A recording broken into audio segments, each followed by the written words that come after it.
Tony, Will. I'm excited with another fantastic guest for Women In. But before I tell you who is going to be on, let me tell you what you're listening to.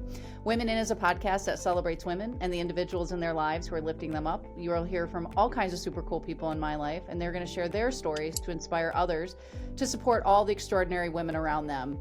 This is a space to be disruptive, forward-thinking, and change agents for humankind. It is uncensored, fun, and curiosity-driven. This is what I'm passionate about, breaking down barriers for my kids' generation. It's equal parts about my guests and the places we came into each other's lives, whether it be the Kalamazoo Wings, Mindfulness Elevated, Tony Will Coaching, or you happen to be in my family and friends circle. My guest today is Chris Cadeau. You're going to find out real quick how Chris and I know each other. This is Chris's fourth season as a Kalamazoo Wings play-by-play broadcaster and public relations director. Chris joined Kalamazoo after spending 2 years with Bally Sports Arizona in December 2021, working as an integral part of their production and digital content departments. Chris also worked as a director of public relations and digital media for the Arizona Rattlers and the Tucson Sugar Skulls. The Canton, Michigan native owns both an undergraduate and a graduate's degree from Northwestern in journalism. Chris's prior experience as a talent play-by-play broadcasting includes the Pac-10 or the Pac-12 network, Big 1G Network, MLB, Perfect Game, Grand Canyon University Hockey. I could keep going. Yeah, it's a lot. No, but this is good. I do want to mention that he has served honorably in the United States Marine Corps for nearly 8 years. And Chris has a beautiful wife, Christine, and live in Portage with their 2 children, Guinevere and Jack. What an intro. Hi. Yeah, it's a lot. It's been busy. How are you? I'm great. Today was a good day. Had a chance to go see some old friends across the state. I say a good day because while I did go to a funeral, there's a lot of humility that comes with that, and a lot of just reflecting on life and how great it is, and how good it is to sit with those friends and to tell them that you're doing awesome. Yeah, it's hard to believe it's been 4 years. So tell everyone, I asked the same first question, and then, Yeah. who knows where we go from there, because there are, but you're a pro. You're used to being on, live radio, live, whatever. You were on the NHL network last weekend, for God's sake. So, but tell everyone how we met for the very first time. Felt like I was at dire straits with a career. Like I was coming out of getting at a 27-year-old, I went back to school, which was a huge leap, especially for somebody I was a 1.9 student in high school. And I killed it. Like I did so well in college. It came really easy to show up and treat school like it was your job. And then I got, after Arizona State, it was Northwestern. I came back and I was working at Fox Sports Arizona in production and hustling on the side, carrying a backpack, doing high school play-by-play. And I knew through my networking, I had a lot of gifts in journalism, that I could be a writer, I could be on TV, I could do this stuff, but I'm like networking with these people, and nobody was doing it with a family. And it was really difficult. So Fox Sports Arizona turned Bally Sports was amazing.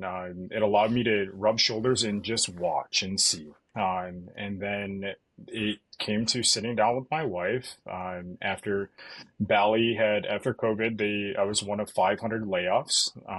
And it was like kind of one of those that people come to your maker moments, if you will, where I needed to sit down and talk with her because she knew I wasn't happy. And I explained to her, I was like, I'm grinding and there's people here that are more talented than me that aren't getting jobs. And we knew that it could be a long play, that it could be months. But we were going to start casting the net. And what she told me was, as long as we got somewhere near family, everything would be okay. And we had family in Michigan. We're both from the east side. Illinois, Texas, different parts of the country that kind of made it easier to find a feeder market and kind of work your way through. Ended up with the Rattlers and the Sugar Skulls. And a friend asked me, he got a job in the NFL, but he pretty much told me that I was the only one that he thought could handle it. I did that, and I was doing a lot of work with my mentors during that job. There's a lot of things that popped up in those 3 months there that I candidly shared with you in the interview process, that was just not okay for me. Just some levels of sexism and racism and things inside of it that I, as a PR director, I didn't feel good waving my flag in that environment. So I resigned, and I started looking in broadcast news around October. And then I saw the notification come across that the great John Peterson was getting promoted to go to Texas. And a long-winded answer to your question was, I called my friend who was in Norfolk that I went to college with, and I was like, "Hey, man, you had one job. Like, you were supposed to tell me when something popped, especially in my home state." He said, "I've been so busy with the start of the season," which I now know what that's like. He's like, "But here's John's number." And I called and I schmoozed all over John for about, he talked to me for an hour. He was so gracious with his time. Gave him probably more detail than I just gave you about the synopsis of where I was at, what I was trying to do. And he was like, "Hey, we're far down the line with somebody, but our interview process is really stringent." He's like, "There could be something that pops up. Just kind of be ready, and I would love to push your name forward." And then something happened, and I got to talk to you. And one of the things that I told myself when I was going into this interview process after coming out of what I came out of was that I was going to be vulnerable. If I could, if it felt comfortable to do so. And you definitely seemed like somebody who wanted to know where somebody was at. And I kind of laid it all out for you.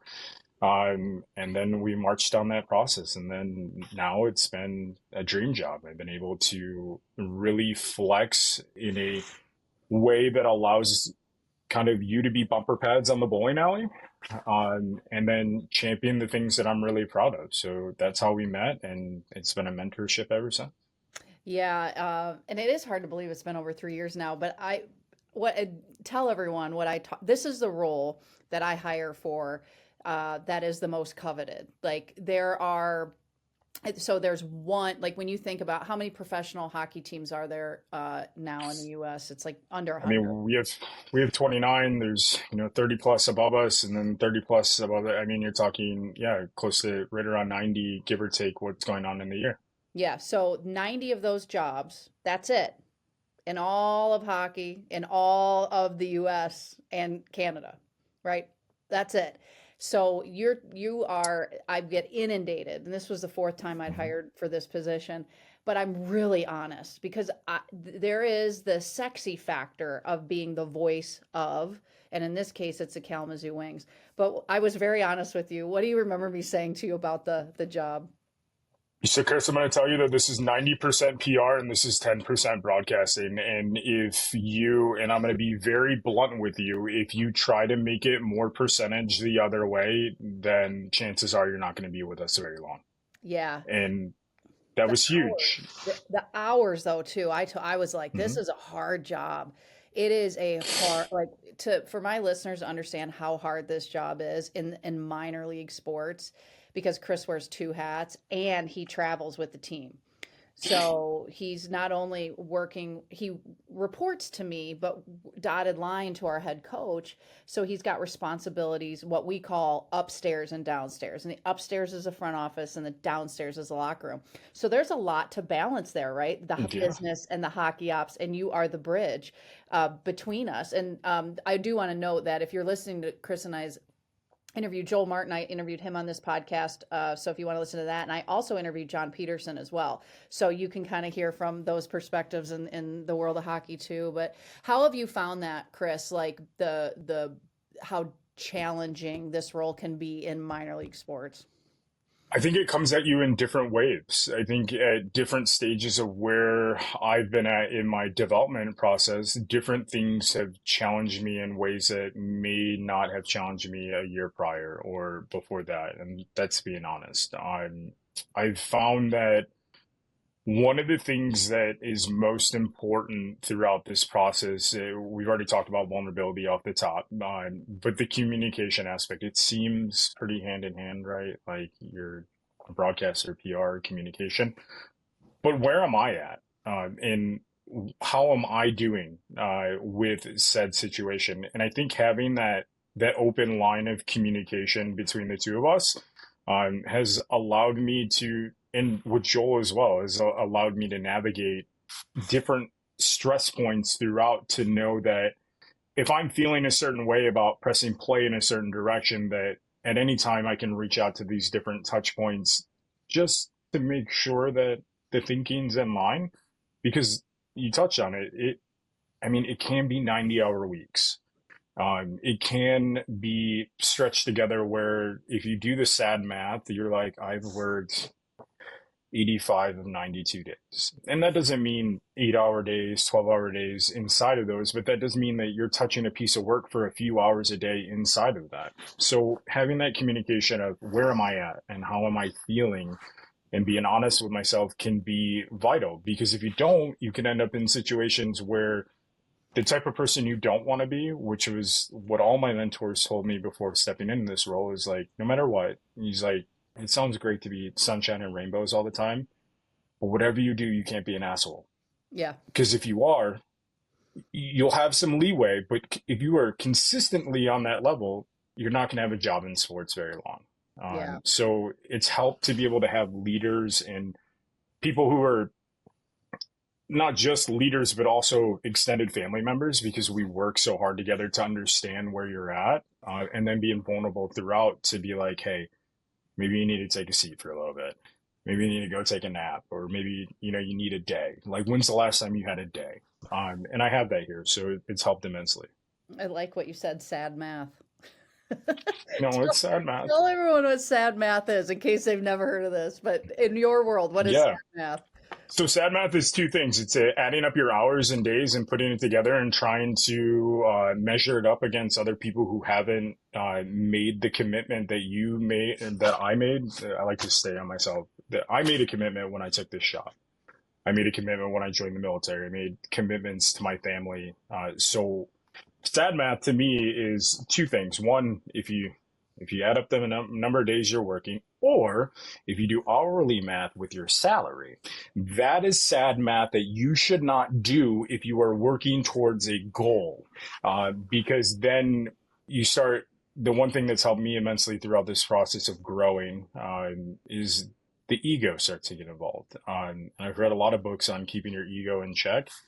I naturally come off with a deep voice and very black and white when things hit the fan, because that's how you're trained in the military, which doesn't always line up with normal life. Is see a problem, what's the safest way to get to the finish line to get said problem over with, attack it and make sure that you're in the forefront of it. So when it comes to the ego, sometimes that gets involved, and when it comes to sad math, it can really affect your ego.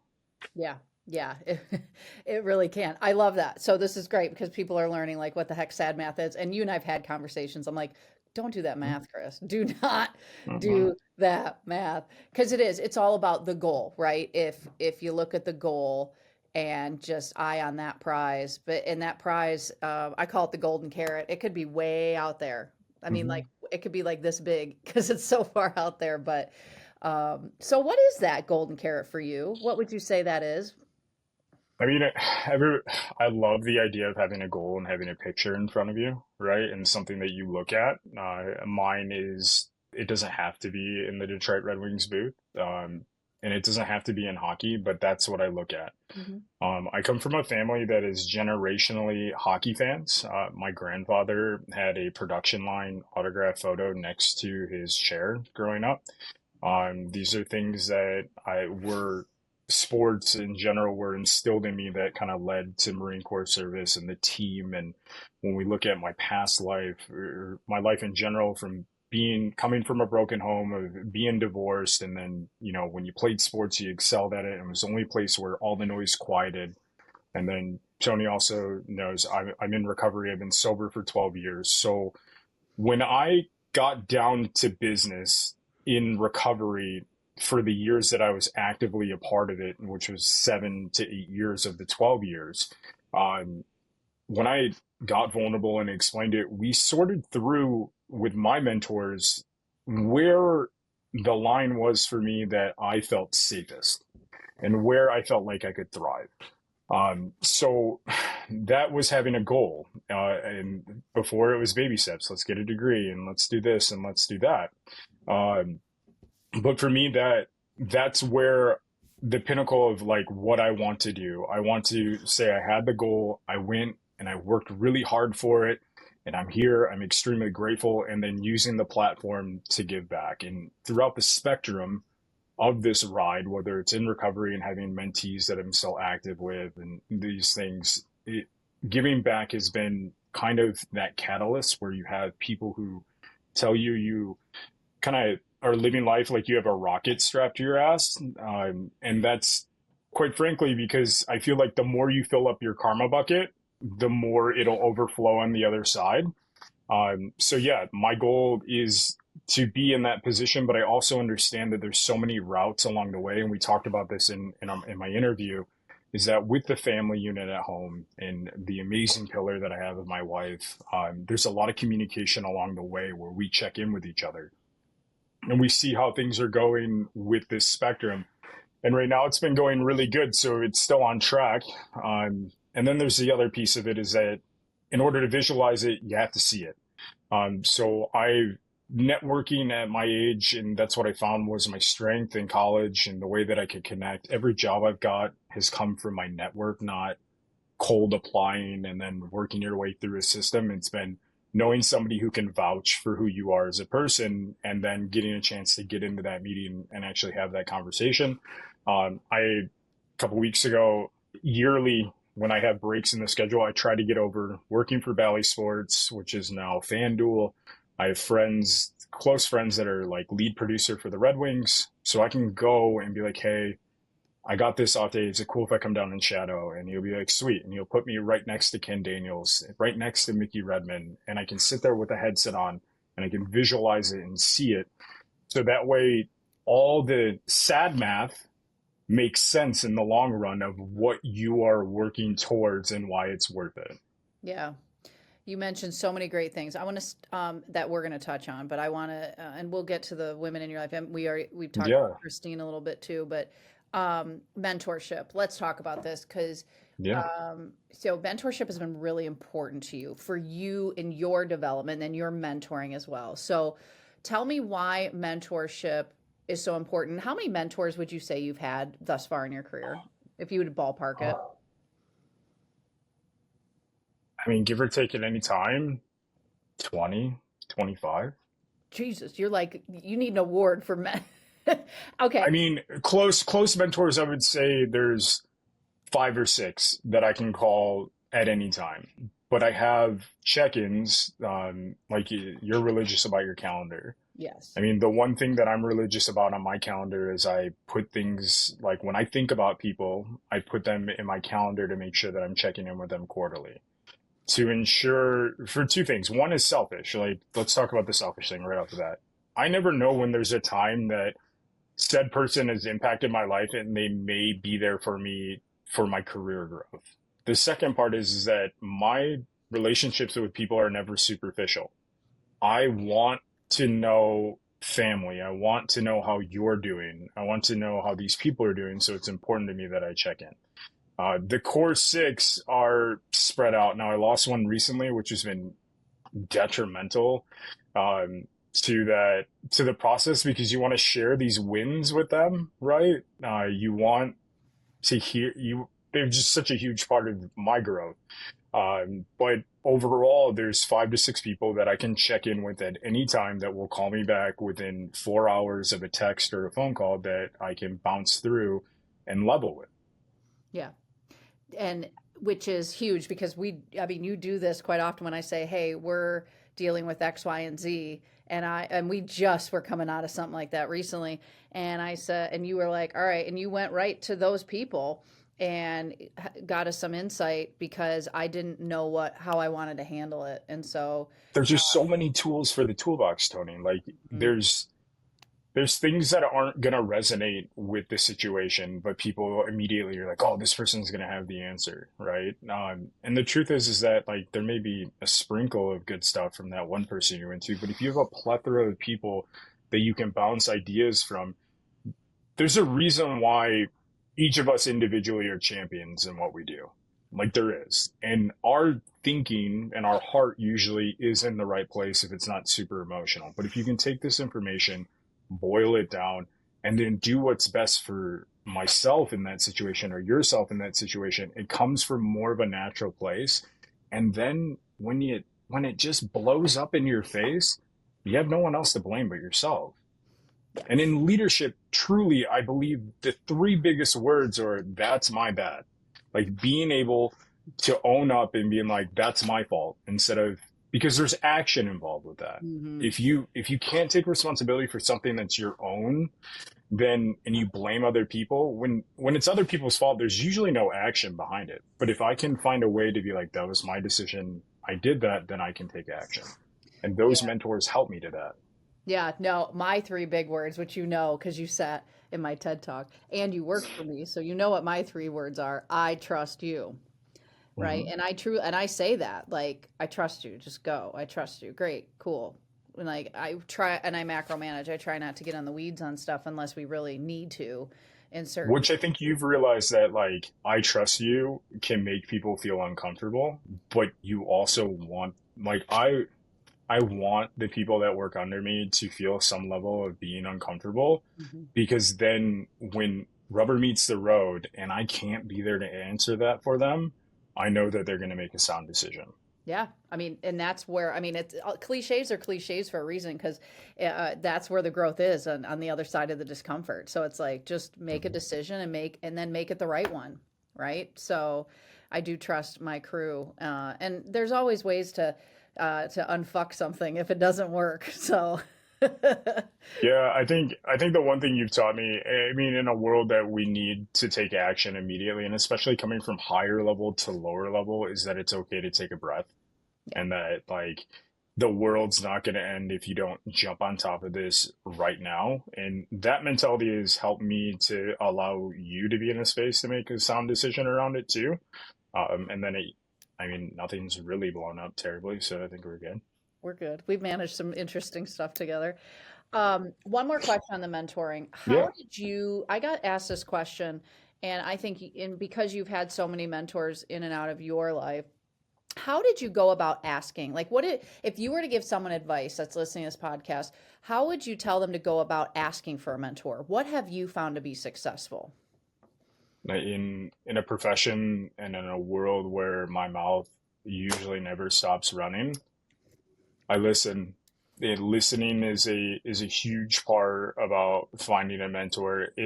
It's not so much most of the time these people you hear them speak in places or they come into your life and they got a pretty glitzy position or whatever it is. But when I listen to people talk, I can usually tell that this is somebody I can vibe with, or they have some core piece of knowledge that, and I touched on it a little bit before, tools for your toolbox, right? Like you're not going to use every tool in your toolbox all the time. And granted, not every tool is good for the job.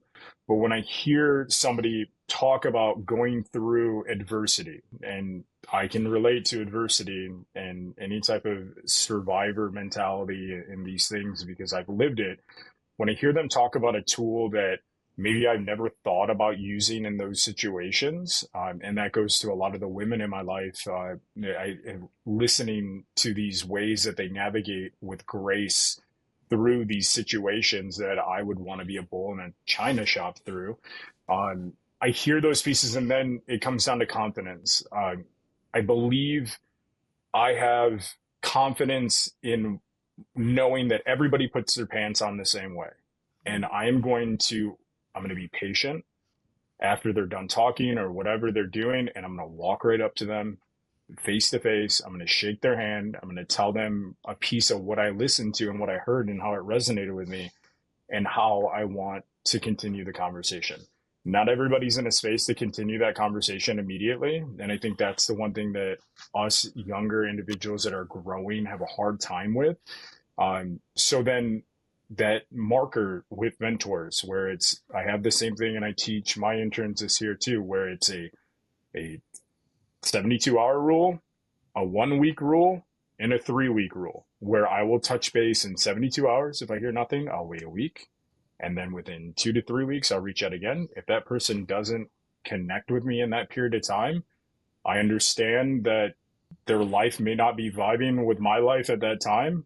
If it's really important to me, I'll reach back out again. If not, I move along. And every single one of the people that are in my life that mentor me, they reach out to me in that time frame, and then we move forward. Yeah. Yeah. That's really great information for anyone who's seeking a mentor, wanting to know, like, what do I look for? How do I ask? Okay, let's talk about your military service. So, just give Yeah. everyone a background. You're my first guest. I'm thinking back to all my interviews. I've been doing a lot of these, Mhm. but you're the first one that has served in the military that I've had on the podcast. So, give me a snapshot, and the audience a snapshot of what made you decide to serve, where you served, how long you served, and Yeah. what you took away from it, and how it's really impacted where you're at now in your career. So I grew up on the east side. We talked about the broken home. At that time in my life, I didn't have a very good relationship with my stepmother, who we are now super close. Hmm. And I moved out of the house at 17. I wanted nothing to do with rules. If I was late coming home, I couldn't have a key. They would lock the door. Middle of winter, I'd have to walk to a friend's. It was a lot. But it was all to teach me things that have helped me now. Now, would I do that to my kids? Probably not.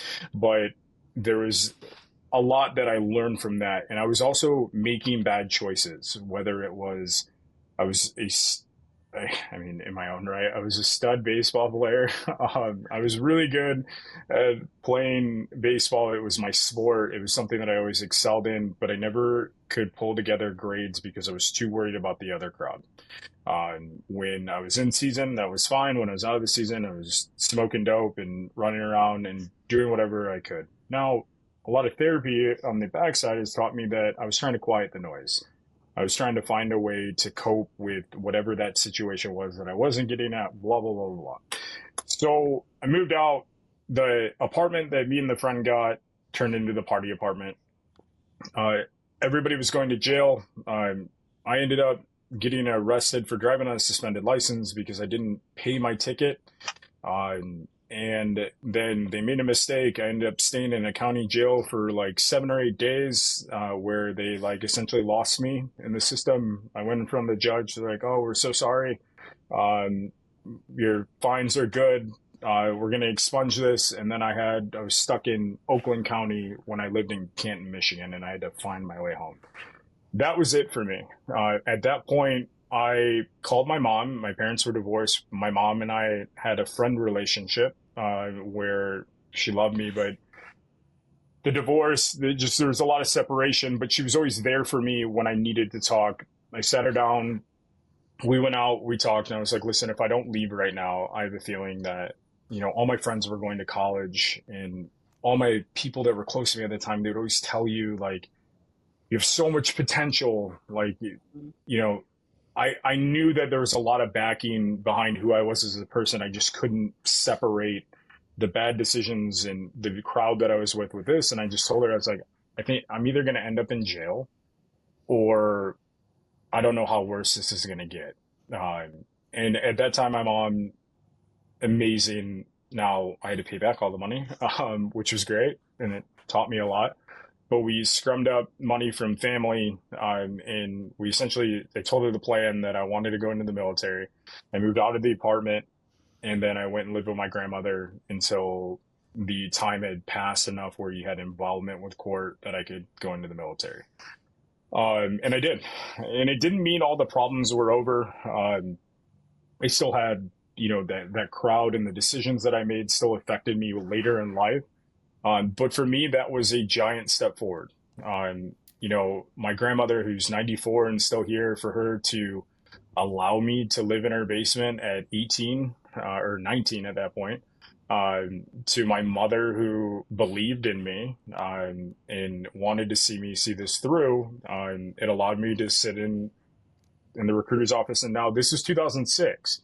So there's a lot going on in the world in 2006 where my past probably doesn't get me into the military now, just because you kind of have to be what we call a water walker now to get into the military, because they don't need as many people. So there's exceptions that are made that allow you to continue to serve. So I'm blessed on that front to be able to move forward in my life. Sat down with the recruiter. I sat in every office. No way I was getting into the Air Force. just too much going on in the background for that. The Army didn't really sit right with me. The Navy, my uncle always made fun of the Navy for reasons that aren't okay in 2024. And then the Marine Corps was something that I knew that if I did that, then there was no questioning. Ego, Mhm. 100% ego driven, that I picked the best and I did it. So that's where I ended up. My dad vehemently lobbied. He's a Navy veteran. Don't go into combat. Get something you can do when you get done. Like, get a job that you can work towards. And I scored really high on my testing. So I chose to be a fighter jet mechanic, and I went that route, which brought me all over the world. I went to Pensacola, Florida, then to Virginia, I was stationed in California, in Southern California, and Miramar. And then that's when drug abuse really started to take hold. I hurt my back, and all the tendencies that I knew from before, like how to work the system and do all these things, and then being in the heart of the opioid epidemic at that time, which is something obviously, if you're in it, you don't know what's happening, but a lot of education posts has helped me to understand that. Um, I, I mean, I went off the rails, Mhm. really bad. I self-reported. I didn't get in a ton of trouble because I self-reported and I wasn't caught. I got help that I needed, and then it was moving about my life from there. I did two deployments in that, one on an aircraft carrier, which was an amazing experience going all around the world. I mean, from Hong Kong, Thailand, Malaysia, Singapore, and then getting a chance to get some culture inside of that to understand how good we have it here. Kind of brought me back, and then that was before, the asking for help piece, and almost failing and dying in that time frame, and then being built up. So there was about a 8 month period before I had gotten out, and so I was allowed to finish my contract because I self-reported and went through the whole process. Um, and continuing to work through recovery, I was terrified. I Mhm. mean, I was terrified at that point in my life that, when I saw how fragile everything was, that, you almost die, and it didn't matter in the small period of time where they're looking at me getting in trouble, as a sergeant, and going through it. Like, I didn't care about that as long as I was good. Like, as long as I wasn't going to die, like, none of it mattered. Like, that type of stuff, and doing the next right thing, and learning how to just be a human. I had ran for a long time. Like, I ran into the military, I was running from this and doing this, and these people were there to help build me back up and to teach me how to face these, broken home issues, and all the, like, rebuild myself, allowed me to confidently go into a career. After military service, I went into grocery store management. I did it for 2.5 years, and I loved my team. I didn't like the potential for growth or the hours, and not it with it not being fulfilling. And then turned into right into to college from there. So my military service was huge for me, and I'll go back to the beginning. The moment that I graduated boot camp, and this is what fed me through every trial and tribulation I've ever had in my life, is that I believed once I finished Marine Corps boot camp that there wasn't a goal that I could set that I couldn't achieve. Yeah. Yeah, what a powerful story and message. And I want to applaud you on talking so openly about it. I knew this about you before I even hired you, a lot because you had just when you're hiring for a broadcaster, you ask for demo reels and things like Yeah. that. So I mean, obviously, I'm part of, even though it's only 10%, I need to know how Yeah. you sound play by play, right? And so Yep. Chris sent me some demo reels along with some of his other speaking he had done, so I could hear him in those settings and see. And one of the speeches you had sent me was your recovery story. And what's interesting is he didn't know at the time that I too had stopped drinking. And I use different language than Chris, but it's all the same thing, really. We just don't do Yep. drugs. We don't drink. Now, just for the audience's knowledge, in case you don't know, alcohol is a drug too, but for whatever, our culture Hmm. separates it out.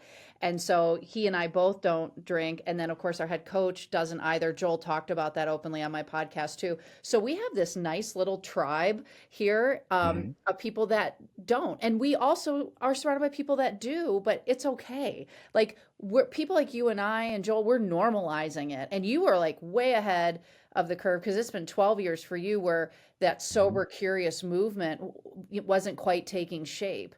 And so now as you're seeing there's NA stuff, non-alcoholic options everywhere. Hmm. So it's really cool and I respected that immediately. I'm like, okay, I dig this about him and being willing to talk about it because a lot of people get sucked up in the shame of it. And I know I was at that at one point too, but I'm like, Tony Party Time, she did not miss a good time. And it's a good thing she retired. And it sounds like Chris Party Time, or whatever your nickname was, good thing he retired too. It was very lonely for me. I like to use alone because I didn't want anybody to judge me. But when I was at Arizona State and I was doing a podcast that went on to win awards with the next veteran who took it over, it was called Veteran Diaries, and we were diving into some really deep stories with vets that were really graphic. And I was teetering on like wanting to share my experience, and I was talking with other mentors, and they're like, "Listen, like we believe that if you don't share your story, how are you helping the next person that may hear it?" But I was like, yeah, but there's this thing called getting a job, and in media, it's everywhere. So I went to the dean at that time, and they're amazing, and the he's now the president, I think, of Pacific University. Now, like just an amazing like, and he had walked through CNN and all these huge things, and we talked, and he said, "Yeah," he's like, "It's true, you could not get a job." He's like, "But I'm gonna ask you a question." He goes, "Is that somebody you want to work for?" And I Exactly. never thought about it like that, ever thought about it like that. And as soon as he said it, I was like, "I'm cool. Like, I'm fine. I've worked so hard. I don't need somebody else's judgment to decide where I go, especially when I know how many people it's helping." Oh, 100%. And that's my mindset too. But I had the same fears. I'm like, if I go public, well, Greenleaf Hospitality Group want me. Right. I had those fears, and then I'm like, if they don't, then that's not, I mean, and I knew the organization well enough to think it, but I had that thought, right? And it was absolutely, most fears we have are very unfounded. And they want clear-minded, driven people like you and I here Yeah. because we're not, and we learned, we took ourselves through the trenches and drug ourselves back out, and we're just more resilient and gritty because of it. So, okay, podcast is Women In, right? So, Yeah. one of the Let's do it. things, well, you have been doing it this whole time. I made a list. We talked about your wife, your mom, your stepmom, your grandma, and G, as your daughter, which is Yeah. your nickname. So we've talked about a lot of women, but tell me about how these women or young women have shaped you into and the man you are today. And some of this you've talked about in some of the stories with your grandma and your stepmom and your mom, but what would you say to all of those women? And maybe there's some more that we haven't mentioned. There's so many superlatives that come to mind, but when it comes to, I talked about my stepmom in that rocky relationship. And for me, recovery allowed me to like be honest and talk about what I did wrong. And then it opened up these doors for her to break down walls of telling me stuff that I wanted to hear. But when I assess who I am as a person, hardworking, driven, I mean, I had to ride my bike. I had to save money. I got a job at 14. She made me get a job. I had to walk to that job until I had enough money that I saved. Then I had to buy the bike. Then I rode my bike to work. Like, and then chores, like when this woman came in my life at 11, like, and I'm sitting here, I was living with grandma and my dad, like, had a cake life, and I'm hating her for all of these things. But when it comes to the work ethic, and, when I talked about ego in these things, her family, a tool and die family, Mhm. that, in the factory till they retire, and you're never too big for self. Like, it is all about the people around you in this family. My stepmother married at, I think they got married when I was 11, together since I was 7. She instilled all those things in me, which are huge core parts of who I am. When it comes to my mom, my fraternal mom, her work ethic and her drive through adversity is pillar. And she doesn't mind that I share this, but when she was younger, she had a stepfather that was from Tennessee, and it doesn't matter where you're from, but there was a lot of alcohol abuse, and then there was rape in the family, Mm-hmm. sexual harassment, whatever, all those things. Well, she, the way that she was open with me about her life and how she had grinded like me, she went back to school when she was in her late 20s to because she was working at a group home when I was growing up. So she was a manager and she worked so much after the divorce that it was hard to see her a lot. And she made time, and I was with my dad who got custody of me. So we bounced that way. But then watching her walk through the realms of getting her real estate license and then working low income in Ann Arbor, then getting high end in downtown Detroit, where, a gated community, and then condo associations in Naples. And now she's retired. I watched her path of how she worked for it, but still had so much love for everyone else. So using those. My sister I have a sister that was adopted at birth from my uncle by my mom and my dad. I don't talk about my sister a lot, but she is a huge part of the resiliency aspect of what I've seen her go through in her life. So that same grandfather was apparently, I guess, throughout the process, and everybody questions parents of how they can end up back in that situation. But I guess there's a lot of therapy for him, and years had gone by, but he did the same stuff to my sister. And when she was adopted, she went through something when she was like 16, where she ended up going and becoming, she got emancipated, went back to live with her real father. And then he dumped her in a Michigan shelter like 6 months after that. So she disappeared. My sister has since, we tried to get her help for drug addiction with my aunt, who's amazing. And she has since went through a lot of things throughout, and now she is married with 3 kids and happy. And watching her grow throughout this process, especially when I was going through what I was going through, seeing this resiliency factor, and I think that's the core of the women that are in my life. They all have this resiliency factor. And then my beautiful wife. So Christine, we met in high school. Her sister used to give me rides home from school. And we had the same friend group. I just didn't have a shot in hell back then. Way out of my league. Came home on leave, and then she, in 2009, and we started dating, and she said it was easy for her because she thought I was just going to come home and leave, and then she would go out. She had just broken up in a long-term relationship and turned into a vacation relationship where I was living in California and she was flying out, and then things got serious. We finally, rubber meets the road at 3 years. We're like, what are we doing here? And she moved out to California with me. We moved back home, and then I got stationed in Florida. So she stayed. What happened when she was in California, she was a pastry chef, and a dough sheeter table, which is like, has 80-pound arms on it. She was working next to it. The night before, somebody didn't like close the arm and put it out of service, and she was working next to it, and it fell on her wrist. So she had to have what was called an ulnar shortening, where they cut her forearm in half and they move it back and they put pins. But Christine's goals and aspirations at that point, she wasn't for sure about it, but she was really talented at wedding cakes and doing beautiful artistic things. Well, that all came to an end when that happened. So when I had gotten sick, she remembers it a different way. I was pretty messed up, so I remember it the way that I remember it. But when I went to treatment, and for me, I think it's hard for people to understand. And for me, the resiliency factor, I was a Marine that was about to lose everything, that was in treatment, and I felt like the world was falling on me. And when I talked to her, like, she made it very clear that we weren't together anymore. But there was somewhere in the conversation where I was fishing to figure out where we were at, that she kind of made a comment that as long as you make the right choices, I don't see the way I remember it is I don't see a world that we're not together.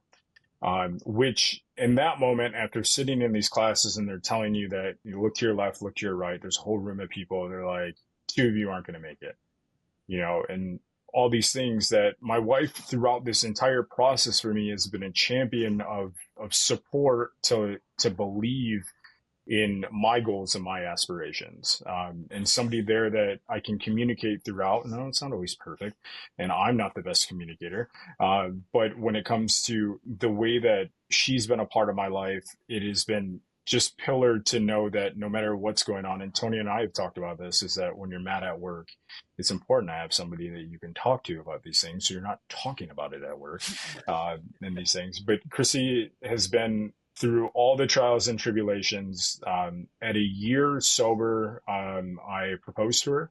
At 2 years on the mark, we got married.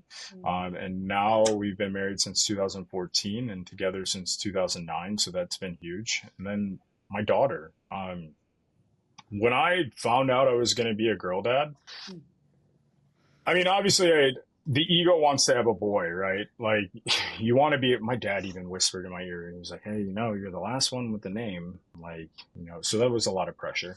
But the way that my daughter has changed my outlook on this drive that I have, it's been immense. She was born in 2016.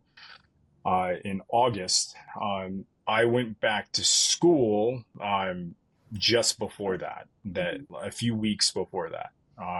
And a lot of it had to do with the fact that more achievement based. Like, obviously I had a goal and I had all these things, but there was a huge factor of Guinevere and wanting her to know that no matter where your life takes you, if you set a goal, you can complete it. And if that's school, and if school isn't right for you, and this is what I want a lot of people to know, if school isn't right for you, I would have wasted somebody's money out of high school, right?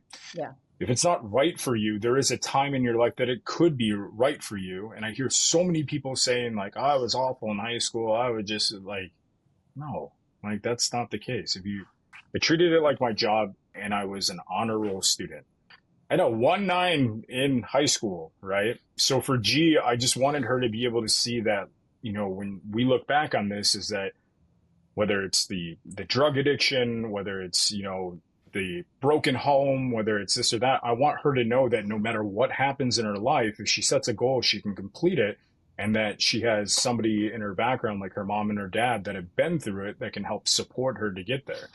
And then she just taught me to soften up a lot. I'm hard on Guinevere, and rightfully so. But a lot of it, what I've realized through talking with other people, being hard on her comes from my fears of her, like when it comes to school. Like, I mean, whenever there's an inkling of a struggle in school, which is very rare, she's super smart and they always gush about her. I'm like, why are they lying? But we dig in. And that's because I wasn't shown, I'm a first generation college student. I wasn't shown study skills. I wasn't shown to sit down at the table and how to find my learning style, because it's different from other people. And she's helped me to understand that I need to be flexible inside of that. And she's still growing. She's only 8, and everybody's like, you got a lot of life to go. And and I hear that they're going to suck so bad from 13 to 15, and it's coming. But one of the things that was said to me when I talked about going to treatment, which was super scary in that moment, they asked me, what is one thing you're not going to get to do if you continue down this life? Yeah. And I remember I said, I'm not going to be a dad, because when I was younger, I always had a thing when it came with kids that I was just always good with them, and I loved being around them. And my dad was, and I haven't talked about my dad a lot, but my dad was so good with me growing up in that, divorce, and, there's challenges along the way, but he was so good to me and being vulnerable in the person that I am, that I knew that I wasn't going to get to be a dad. So when it comes to Guinevere and this entire spectrum of what we talked about, this is my dream. Like, I am stoked that I'm able to navigate through a lot of these different things and be able to pour into them. Yeah. That's, I mean, amazing just insight into everything that makes Chris and all things in this quick 50 minutes, and we could keep going, but I have to wrap up because I got another. Me, I'm stacked. He knows what it's like to work with me. You find pockets. Yeah. So Chris, if someone wants to connect with you, where do they find you? Yeah, you can find me pretty much anywhere. Being the public aspect of this, the email and phone numbers on the K-Wings website. You can head. My email is at kwings.com. First initial CADEAU. At kwings.com. I also have a website that you can reach out through LinkedIn, anything. And if and we talk about this with a lot of our mentors and stuff. If anything I've said has resonated with you and you have more questions, the hardest part is picking up the phone or typing out the email, but know that there is so many individuals. And if I can't physically help you, there's so many different ways that I can shift that you to somebody who may have the answers that you're looking for, whether that's career wise, personal wise, whatever it is, my phone's always on. Awesome. Well, you all can find me. I'm not hard to find either. Facebook and LinkedIn at Tony Lentini Will.